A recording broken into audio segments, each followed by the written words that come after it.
Okay, joining me now on Newsfighters is Dr. Ben Spies-Butcher, Discipline Chair of Sociology at Macquarie University, who is here to talk about one of my favourite topics, universal basic income. Now, thanks for coming on the show. I love that for researching this interview, I got to do one of my favourite things, which is listening to a lot of Andrew Yang podcasts, which I love.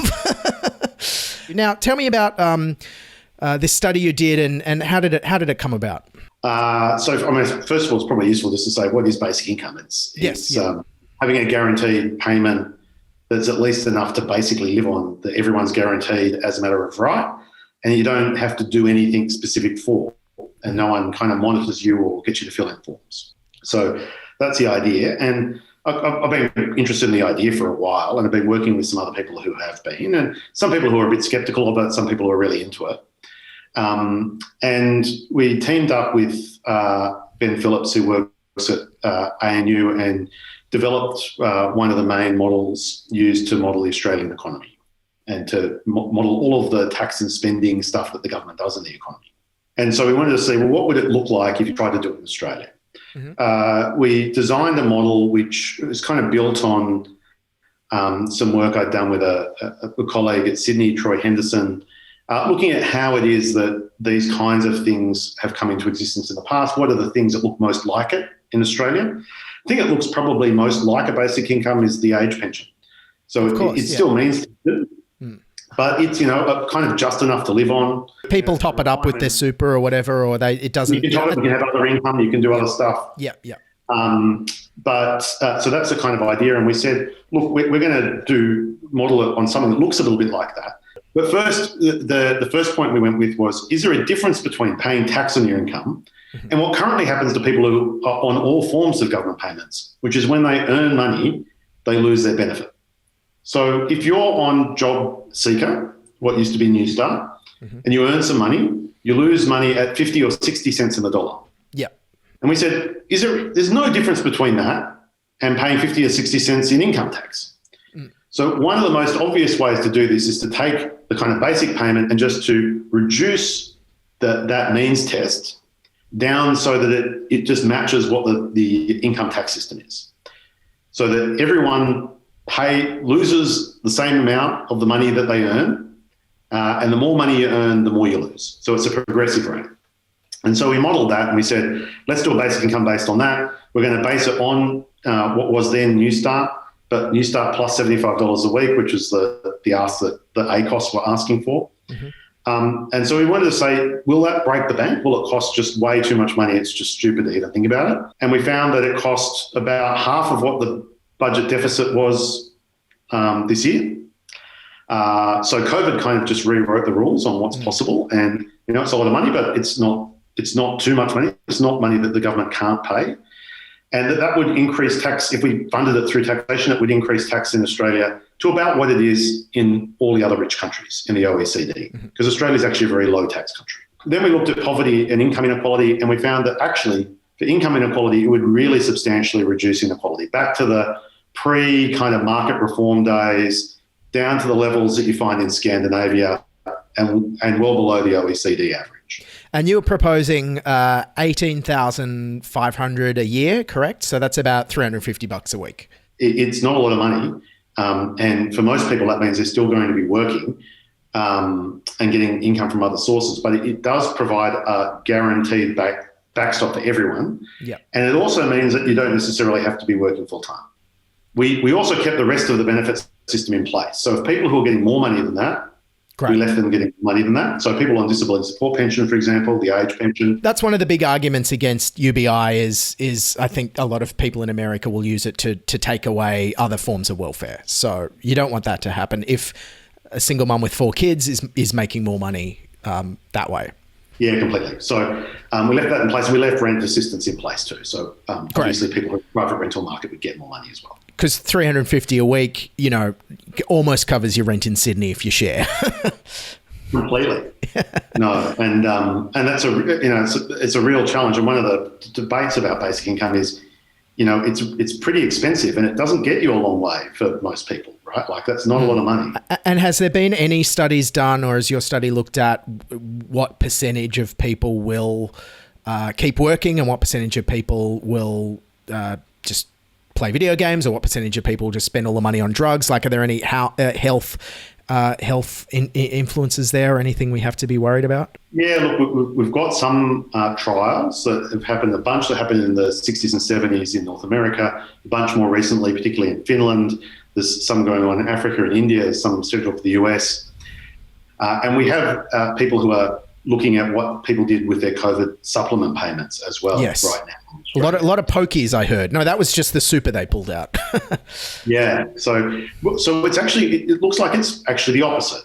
Okay. So in the North American studies, they found that there was a small drop-off in paid work, but that was dominated by women who had just had a child and young men who had just completed high school, who were going back into education. So it did have an effect of, we might say, helping people do things that we might think are socially valuable, that is caring for young children and undertaking further training.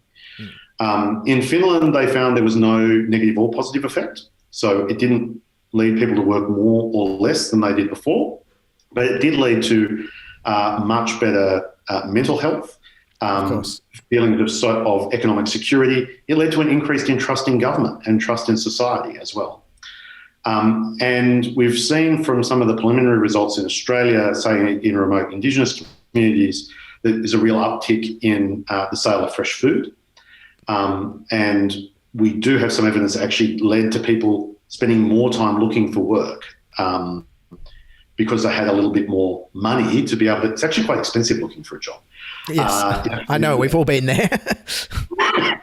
So actually most of the evidence is that people use the money pretty well. They use it in lots of different ways, but there isn't any strong evidence that it leads to socially undesirable behaviour, really. The only evidence of that in the United States, which I think, with changing social norms, we would view differently now anyway, is there was some evidence that it left people who were in not great relationships to leave their relationships. And I think now we would say that's great. This is actually a really useful thing for people to be able to leave bad relationships. Yes. When that came out in the early 70s, people had different views and saw that as a crisis of the family. Wow, okay. Times have changed. Hard to believe economic security is good for people. Yeah. Who'd have thought? One question, though, if everyone gets a UBI, what will happen to lower skilled jobs? Will we turn into a country like Singapore where we need a workforce of cheap immigrant labour to do the cleaning and the cooking and that kind of stuff? So if everyone in your society gets a basic income, it doesn't lead to that. But if only citizens get the basic income, and you have a whole group of people who are not citizens, particularly as we found during COVID in Australia, you have a whole group of migrant workers or migrant students who are not able to leave and not able to access any form of government assistance. Then you create really dangerous conditions for people doing hyper-exploited jobs. It depends how universal our universal income is, I suppose. But it should, you would think, lead to an increase in the bargaining power of workers at the lowest paid jobs because they have an exit option, right? So if they're in a really crappy job, it's easier to leave. I think it's also, thinking it through, we often think about jobs as a full-time or nothing kind of thing. We're thinking, do people have jobs, do they not? And that's increasingly not that appropriate for countries like Australia, where we not only have lots of casual work and part-time work, but we also have an underemployment crisis. So there's people who don't have enough work and want more. How it interacts with that, I think that's an interesting question. It almost certainly pump lots of money into the poorest regions of the country. So it probably will lead to an uptick in economic activity in those areas and create more jobs. Would it taper off? I think the figure I read was if you made over 180 grand a year, you'd get nothing. So then how would that work? Would it be based on last year's tax return, or would you get more of a refund, or how exactly would it work? Physically, would everyone just get money in their bank account and then a higher tax bill at the end of the year?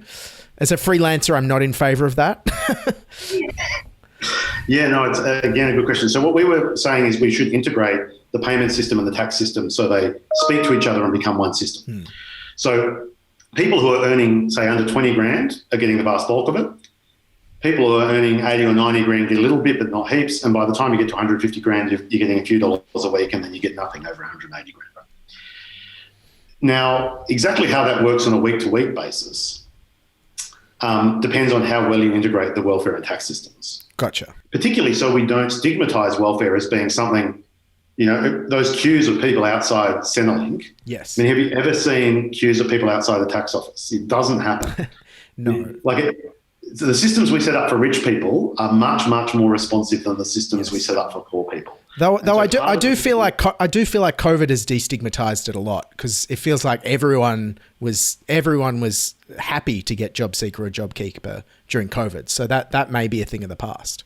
Yeah, I mean, I don't know. I think we're seeing whether we can reintroduce stigma and poverty and homelessness at the moment. I mean, It's really true that we did get rid of them, right? COVID did completely do that. And that happened by effectively creating a form of what we're talking about, which is getting rid of all of the conditionality on, so there's no work test, there's no work for the dole. Yes, that's what no happened. Assets test, that was gone, which was great. So, but you still had a means test of some form. Yep. So it's kind of operates a little bit similar to what we were talking about. And we did find that got rid of stigma. We did find that led to better health outcomes for people and better mental health outcomes for people. But we know that we're currently in the process of reintroducing mutual obligation, reintroducing work for the dole. The ban on evictions is now being unwound. We know that the solutions to homelessness, where we virtually got rid of sleeping rough homelessness, not the only kind of homelessness, but one of the most intense forms, we virtually got rid of that within a fortnight through concerted government action. And we are now reintroducing it quite deliberately by closing down those solutions so that people will be back on the street. We are phasing out the increase in job seeker so that we're going to put people back below the poverty line. I think we actually have had a real life experience of what the benefits of this kind of system, that it is possible for governments to do it, but we are now seeing a politics which, instead of keeping that, is returning us back to a situation where more people are in poverty, more people are in homelessness. And that, unfortunately, seems to be, not just politically possible, but even popular. And that's something I think we really have to think through and work out some of the alternatives to it. But I think there's enough evidence to suggest that there is appetite to have more of this debate. Just needs a good 3-word slogan like JobKeeper for all or something. I reckon basic income is not bad. Yeah. But everyone has a right to not starve. Oh, radical. What a radical idea. All right, Ben, thanks for your time. Great chatting. As a podcaster, I'm all in favor of this idea, because then I can get paid to do my podcast. See, more evidence that people do good things when they get unconditional money. Exactly. All right, thanks for your time, and speak again sometime. Thanks, Ben. Bye.